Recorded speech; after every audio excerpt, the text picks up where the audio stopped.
Okay. Need a bag for these. Okay. I don't think they'll fit in that one. Do retire and stuff. Help, I can sell 2 or 3 or Right. whatever, just something to help supplement it once in a while. Right. Yep. Well, and you know, sometimes our kids need a little boost every now and then, and if you got it, well, there it is. Yeah. And that's what I've got 2 complete piece dollar sets. You good with filming, right? You okay? Yeah. All right. And I've got 2 complete piece dollar sets that I've collected for my granddaughters. So That is something that we're doing with what we're doing with our granddaughter. She's 2 years old, and so what we've done, we got a pretty good stack of nice minted copper bars and some rounds, and then I've got some bigger ones. But we're getting her into this by giving, when she comes over, she gets a copper round or a copper bar. She gets to pick it, and our son says she gets them all out, lays them all out, real careful, and so maybe that's a good way to start them when they're really young like that, you know. I got a built-in sets, and I've got 2 sets of the silver eagles. Yes, That I've collected. Well, so. that's and the thing is they don't appreciate it now, but when they're our age, you know, they will appreciate it. They'll see the value in it, and maybe they'll hang on to it. Maybe when we're all gone, they sell it. You know, it's always up to them, you know. Once I give it to them, it's theirs. So. Right. Yeah, maybe they'll do like the old professor and Yeah. and go up to the arcade back in the day and spend those silver $50 that my grandpa gave me. Yep. And then they can look back when they're my age and think, how stupid was I? Was I? What happened there? But I was the king of asteroids. I could sure play asteroids good. Asteroids with silver $50. Yeah. That guy at 7-Eleven that, you know, was up from my old house, I'm sure he'd love to see me coming. Oh my gosh. Well, but he may have not even known. Probably not. That was back in the days where I think they were pretty common, you know. Yeah, I've heard Not to stories give from my our age bank away. where people would come in and deposit money, but silver, like Okay. $50 and stuff like that, not even know what they have. And usually they're all snagged up when that happens, you know, because you can't go to the bank. It's hard to find a silver $50 in a roll, you know. Yeah. It's just really hard because they've been picked through. I don't care what anybody says. If they know about them, they've been picked through. You might find one in a great while. And they don't find paper money. I've got some family members in the banking business, and I've had some friends, you know, and over the years, and it wasn't uncommon back in, you know, the 80s and 90s to get a $500 bill come in. Right. And if, you know, the bank president or the assistant there at the bank, if they weren't a coin collector, no big deal. You know, you could go up and buy it from them for face value, but that's pretty much non-existent anymore. Some guy that I worked with, his mother-in-law had a bunch of 83. So let's just say a person had $25.50 face value. If you want to know what your silver value is in constitutional silver, right? In this 90%, you'd take your 20. You would take the spot price, 37. Call it 83. I think that's what it was. You're going to times that by 0.715. There's your formula. That equals $27 and basically 5 cents if you round it up. So 27.05. That's going to be how much silver converted to money that you have for $1. So you take that 27 0.05 times, and then if we had $25.50 face, you do that times 25.5, you'd have $689.77 in silver for $25.50 face. And you can do that with any, you call it 10 times face, it'd be 270, 50. If you had a dollar face, it's just going to be 2705. So what do they, I mean, what do they educate us? What do they actually call constitutional silver? Are silver dollars considered constitutional silver, or are they more of a numismatic collectible? And let me throw this out here, just information. But it's the difference between dimes, quarters, and halves and our dollars. Nickels are made out of nickel. Traditionally, pennies were made out of bronze or copper. And so we don't count the pennies or the nickels. That's why it's just dimes, quarters, and halves. And then back before we started minting our own coins, our government was getting what we call 8 reals from Mexico. And that's where you get this old terminology, pieces of 8, because the 8 reals used to get cut like a cross and then an X, and it made 8 pieces. And that's where the term 2 bits, 4 bits, 6 bits, a dollar. New. Yeah. We learn every day from the professor. Well, that's where that terminology came from. And so our government mirrored that on our dollars, because they started making dollars first under the assumption people were just going to cut up the dollars and continue with this 2 bits, 4 bits, 6 bits a dollar way of life.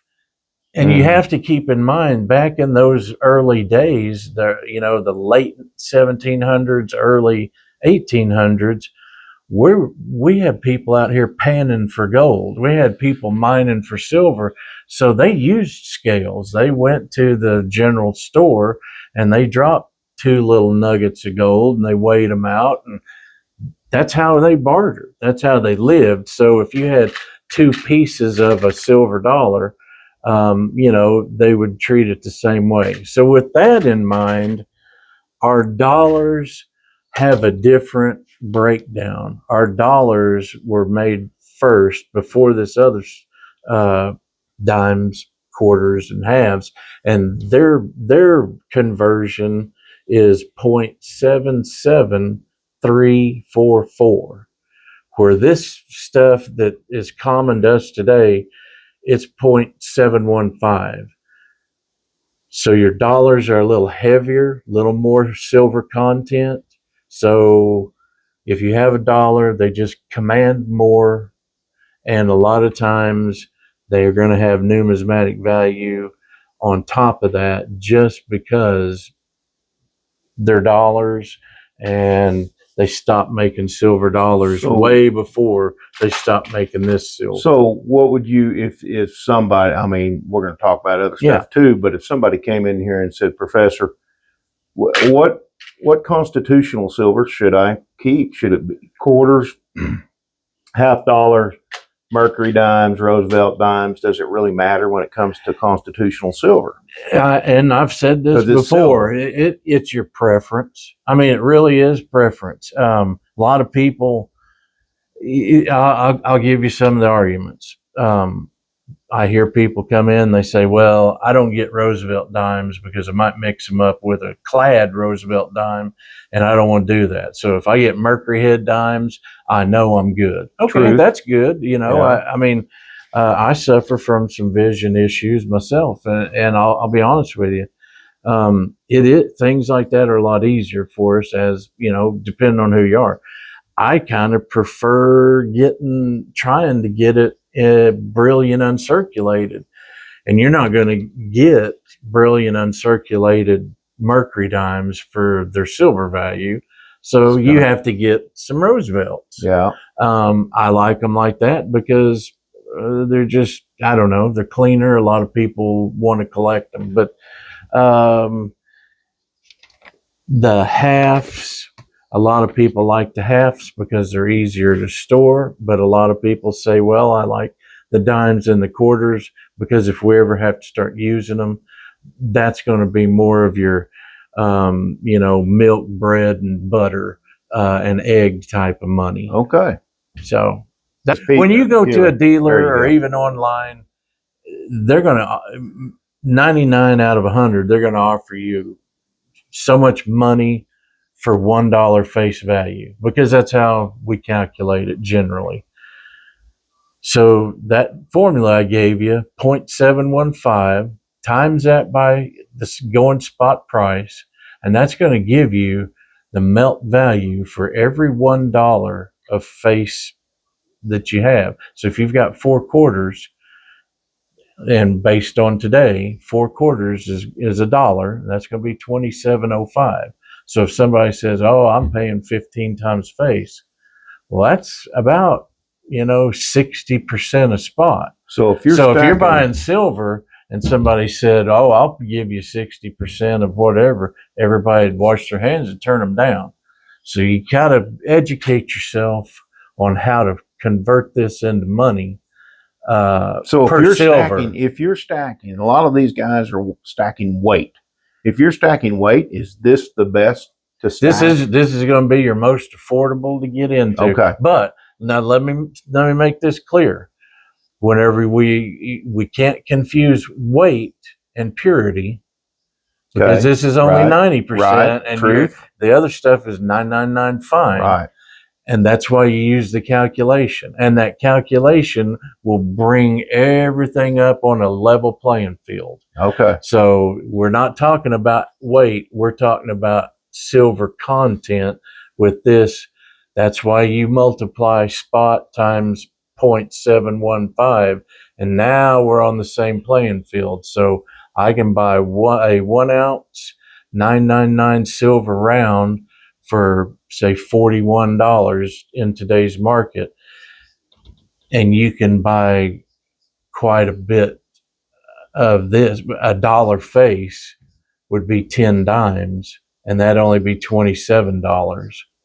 So you get to add a few more dimes and calculate it down that way. But it's a little more, takes a little bit to calculate it out, but this is your probably your most common and your most affordable. Okay. And me personally, I think you should have a little bit all of it. Yeah. I mean, I think diversify your stuff. I think you should have a little Which gold, is what we do, yeah. a little silver, this stuff right here, because you never know, and you never know who's going to prefer stuff.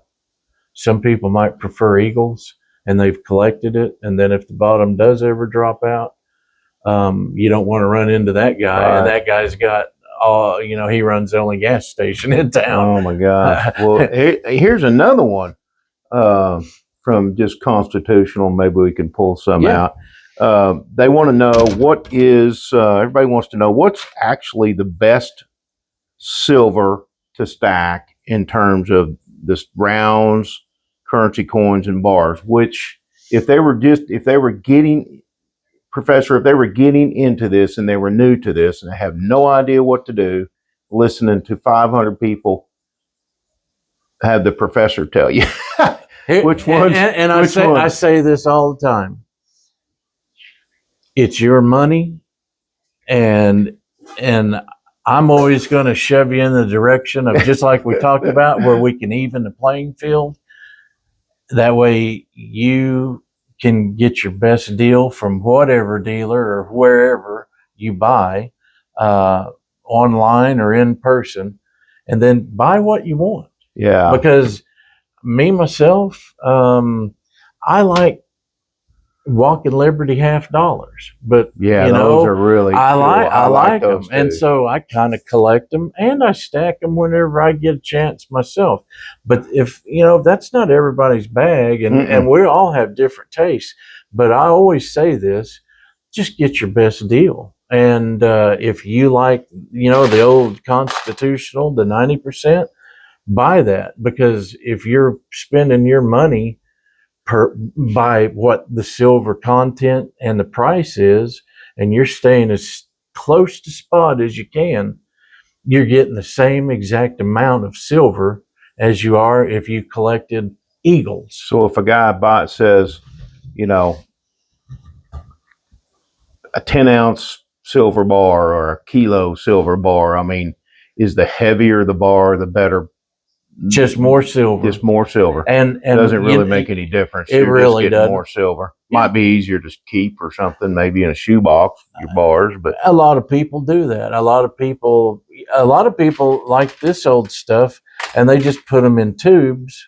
And like your halves, if you fill up a general coin tube, there's $10 face 64, value. yeah. So then they can sit there and they can kind of add what they got. They know. Okay. General rounds that are just 1 ounce of pure silver. A general tube of these rounds, like this, just an old generic round. These normally come in a tube of 20. So when you're stacking, if you don't want to mess with the tubes and all the little stuff, then you might want to just have like a 10-ounce bar. This is just a good looking bar. Just a 10-ounce bar that's sealed, and as long as it's checked out and the weight is correct and the purity is correct, it's really not going to matter.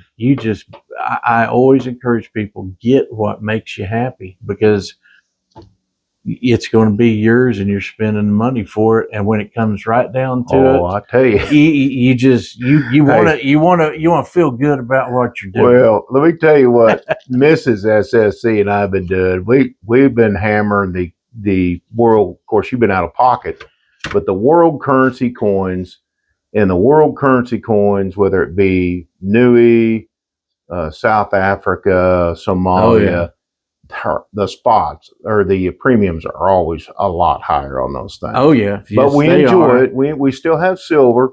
We're not getting the best price, but then we'll also stack the normal stuff. Right. But we've collected a mass collection of those. And some. We really got into the numismatic, and that stuff is another thing that everybody wants to talk about is the numismatic values. If we had to go into a bartering situation, well, look at some of these. Well, that's what I was going to say. I mean, is this going to be anything for us? Well, or is it going to be the constitutional silver, this, bars? I think human nature, throughout history, back as far back as we can, find artifacts and stuff, humans like to collect stuff. Yep. Whether it's old weapons, somebody has a sword collection, or somebody's got a pottery, it's in our genes. Art. It doesn't matter. It's in our genes. And so when you get into the coin world, you're always going to have some that are numismatic. What in the world do we have here? Well, get a close up of those. Yeah, let me show you these right here. This is these came out back in 2012, 2013, 2014. These have held their value, especially the very first one. These are Australian 1 ounce silver coins. So they're an ounce of silver. Wow. But you mentioned, collecting and numismatic value. You cannot hardly find this Crux 2012 Southern Sky coin for less than about $600 if it's just in the box. Wow. This one is a Proof 70 Ultra Cameo. That is the top of the food chain. And I've seen these go for, 16, 1800. And matter of fact, you can get one of these that's not certified. I think they have 3 of them through AppMex, but they're $900, or I think they're $8.99 at AppMex, and they're not even certified. The other two, they're quite a bit less in value, but to have they're really cool though. Yeah, to have the 3 coin set, that's what everybody wants to do, and they're domed. I mean, they're in the Wait a second, thick holders. Yeah, They're all concave. Well, guess what we're going to do today? Yeah, they're really neat coins, but you hit the hot button here. This is just if you really want to boil it down, 1, 2, 3 ounces of 999 fine silver. Right. There's no difference. There's no difference in that as far as silver content. And me just getting out 3 generics here. 3 ounces of silver, 3 ounces of silver. Right. But the collectability and the numismatic, and I'm telling you right now, if I don't sell these, probably, by the end of the summer, kids are going back to school and stuff. When I start doing my inventory for taxes, because good old Uncle Sam, he'll have his hand out. But I usually start doing that about November. These are probably going to my house, and I'll just be honest with you. Not all of them. That's ridiculous for 3 ounces of silver, but they're, they're super hard to come by. So if there is a numismatic value that gets assigned, and there is collectability that gets assigned to silver coins. Wait just a second here, Professor. The whole set. If somebody was interested, right? Well, I hate to, but I would. You got 8, 985, 3 1/4. If it was, if you were gonna buy, if you're me, and you wanted to pick one of these, of course, this one's kind of out of the picture for me. Which one of these? This one is the next most popular. It's just out of sequence in the year. Everybody's heard of this constellation Orion. Right. And so it's popular, I think, because of it. Not a lot of people have heard of this Pavo constellation. And not a lot of people have heard of the Crux. This one's a real popular coin, and I think that's why its value's up there. It's usually $400 or $500 coin. Wow. But like I said, I would do all 3 of them for $1,250. And that'd probably be your...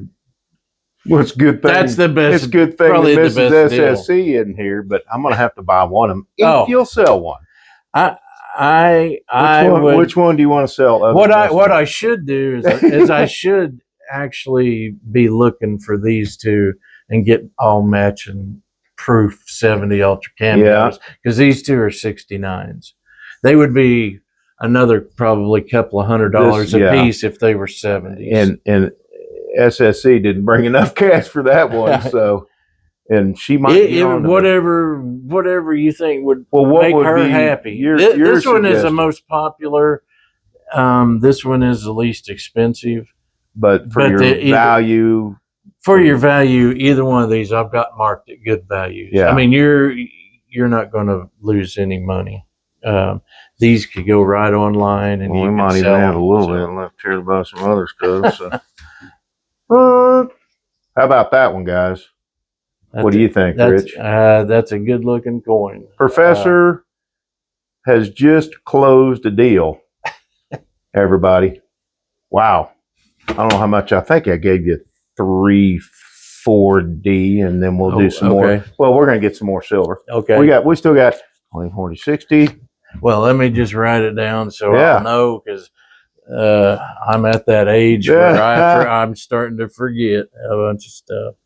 Yeah, and we're going to have to talk one last question before we get rolling here. I'm going to hit this. So if more people, are they buying more silver now? Or are they in gold, or are they still like selling? I mean, it has been up and down, and I'll just to be honest with you, with the the surgery that I've had, I've been cooped up for a month and a half and hadn't really been here except just a few days. So over the last month and a half, I can't really say, but I do know myself.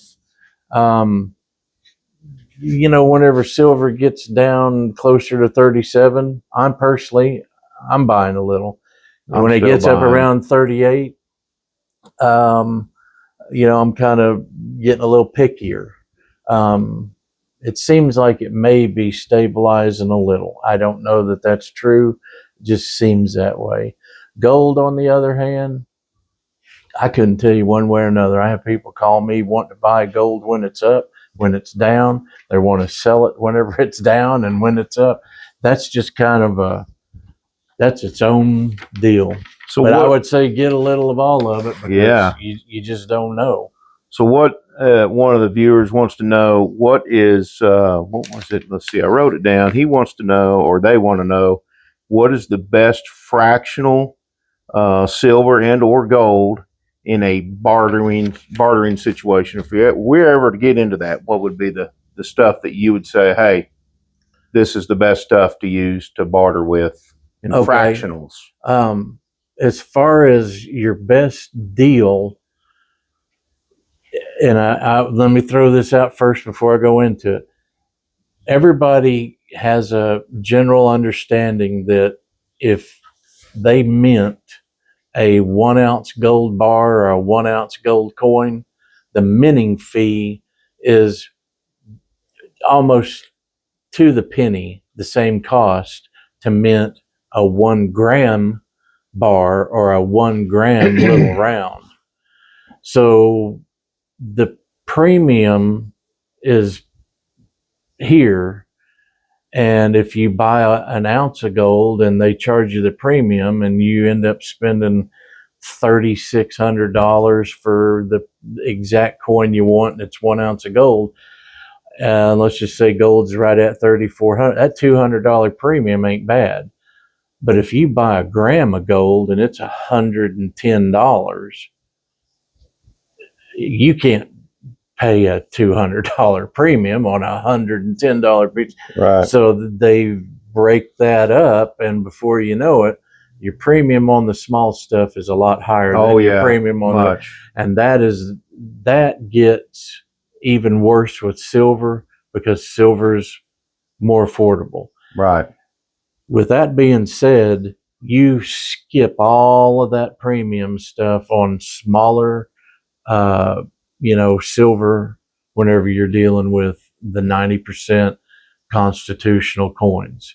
If you do your math, and we were talking about 27.05 for $1 face, that means a dime is going to be $2.70 really, because so it's going to be easier there's no for smaller items especially to barter with fractional. The best fractional is going to be the constitutional silver. It's definitely going to be the closest spot, which is going to be your most affordable. Yeah, because if you got a gram, you're buying a gram of silver is going to cost you more per gram at premium from a dealer than some constitutional silver. Is that correct? Roughly? I have seen those little 1 gram bars on eBay for $4. Wow. And you could come in and you can get a dime, a 90% dime, for $3.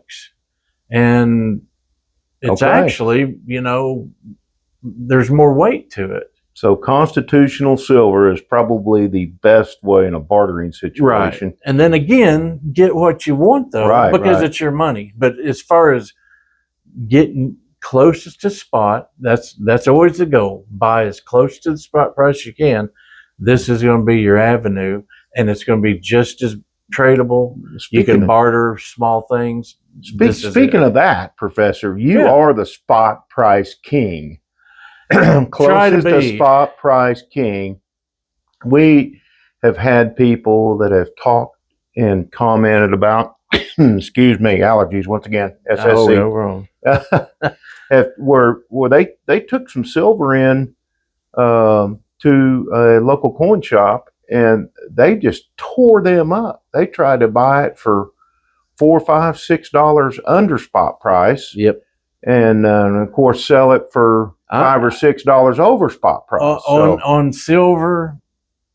I mean, I'm not trying to be arrogant. If you're buying silver, if you're selling silver, I've got a good deal. Come to El Reno Coin, right? Because I keep a $4 margin on all the government-backed stuff. So That's if it's good. a Maple Leaf, an Eagle, a Krugerrand, or whatever, $4 over. If it's just generic private mint stuff, it's $3 over spot. And I pay spot on silver, and that includes your constitutional. Wow. Where these guys say, well, I'm only paying 20 times face. Today here is 27.05. Wow. I mean, I make money on it. What I don't understand is, what I guess these other guys have lake homes. I don't have a lake home. Well, here's I think the difference between the professor and a lot of the other guys, a lot of the other dealers that I see.